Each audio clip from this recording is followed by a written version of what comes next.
বার্তা এক নজর, সবার খবর সমান নজর। দলের নির্দেশে পৌরপ্রধানের পদ থেকে ইস্তফা দিলেন পৌরসভার পৌরপ্রধান অমিত রায়। শনিবার বেলা 12টা নাগাদ তিনি সদর মহকুমা শাসক অয়ননাথের হাতে ইস্তফাপত্র তুলে দেন। উল্লেখ্য, কয়েকদিন আগে হুগলি জেলার বাঁশবেড়িয়া এবং হুগলি চুঁচুড়া পৌরসভার পৌরপ্রধানকে পদত্যাগ করার কথা জানিয়েছিলেন হুগলি শ্রীরামপুর সংসদীয় জেলা তৃণমূল সভাপতি অরিন্দম গুইন। সেই নির্দেশেই এদিন অমিত রায় পদত্যাগপত্র জমা দেন সদর মহকুমা শাসকের হাতে।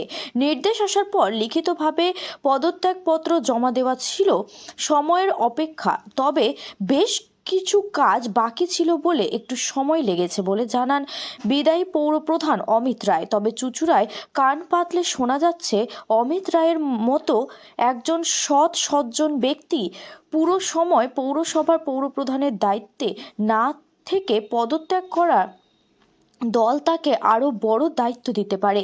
এই গুঞ্জন এখন হুগলি চুঁচুড়া শহর সর্বত্র।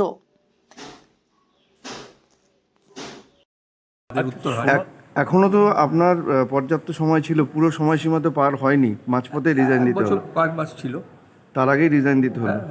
দল বলেছে। কেমন শোনা যাচ্ছে যে আপনার যে প্রসেসিং হয়েছে, মানে পুরমন্ত্রী বা এই সমস্ত জায়গা থেকে কোনো অর্ডার আসেনি যে আপনাকে রিজাইন করার জন্য? না, সে তো দলের সভাপতি লিখেছেন যে এটা রাজ্যের নির্দেশে এটা হচ্ছে জেলা সভাপতি, তো সেটাই মেনে নিয়েছি। আর ওপরের নির্দেশের তিনি নিশ্চয়ই কারোর সবার সাথে কথা বলেই করেছেন। এই পদ্ধতি কি হওয়া যায়?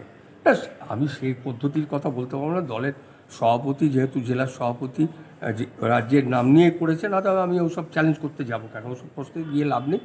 হ্যাঁ, বললাম তো যে অব্যাহতি পেলাম, এটাই বলতে। আপনার যারা শুভাকাঙ্ক্ষী, আপনার সাথে যারা থাকে, তারা অনেকেই, চুঁচুড়াবাসী অনেকেই বলছেন যে বিধায়ক পদের জন্য হয়তো অমিত রায়কে দেখা যাবে। কি মনে করছেন? না, আমি ওসব দল যেটা মনে করবে সেটা করবে। আমি কি দেখা যাবে কি দেখা যাবে না প্রিয়াজামশন করে কোনো লাভ নেই। না, বিধায়ক পদের জন্য যদি পদপ্রার্থী করে, আপনি কি? দল যেটা করবে সেটা হবে, এটা তো আমার মতের উপরে হবে না। দল যেটা করবে সেটাই হবে, সেইভাবেই কাজ করব। সারা জীবনই তাই করেছি। আপনার রেজিগনেশন লেটারে দেখা যাচ্ছে কোনো রকম কারণ দর্শানো। কারণ কিছু দর্শাবো কেন? আমি দলের নির্দেশে হয়েছে সেটাই লিখেছি। দলের নির্দেশও দেখেননি? হ্যাঁ, দলের নির্দেশ আছে, দেখুন বলুন। একটাই কিন্তু প্রেস কনফারেন্স করে বারবার বলা হয়েছিল যে যেখানে ইনঅ্যাক্টিভ, মানে কোনো রকমভাবে কার্যক্ষমতা করা হয়নি বলে আর কি রিজাইন দেওয়ার কথা বলা হয়েছিল। আপনি কি মেনে নিচ্ছেন যে শুধুমাত্র আপনার পৌরসভা হারের জন্য আপনাকে সরে যেতে হলো? না, যে কারণটা দর্শানো হয়েছে যে নন পারফর্মার। নন পারফর্মার না, আমাদের পৌরসভা 1500 ভোটে হার আছে। নন পারফর্মার কাজ করতে পারিনি এটা কিন্তু নয়। 1500 ভোটে এই পার্লামেন্ট ভোটে হার আছে আমার পৌর এলাকায়। হ্যাঁ, সেইটাই বলা হয়েছে। তা আমরা 30টার ভেতর 16টায় জিতেছি, 14টায় হয়েছে। একটা ওয়ার্ড 15 নম্বর ওয়ার্ডে 1500 ভোটে হয়েছে, সেটাই রেজাল্ট হচ্ছে। যে ওয়ার্ডগুলো হেরেছি তাহলে তো তাদের দায়বদ্ধতা এবং আমাদের যৌথ দায়িত্ব। আমি বারবার যেটা বলছি, একা চেয়ারম্যান কিচ্ছু করতে পারে না। সিআইসি মিটিং হয়, সিদ্ধান্ত নিই, তারপর সেটা বোর্ড মিটিংয়ে পাস হয়, তবে আমরা কাজ করতে পারি। অতএব এটা একার কারোর দায়িত্ব। আপনি তো আপনার ওয়ার্ডটা জিতেছিলেন। আমি আমার ওয়ার্ড জিতেছি, আমার বুথ জিতেছি, সবই জিতেছি।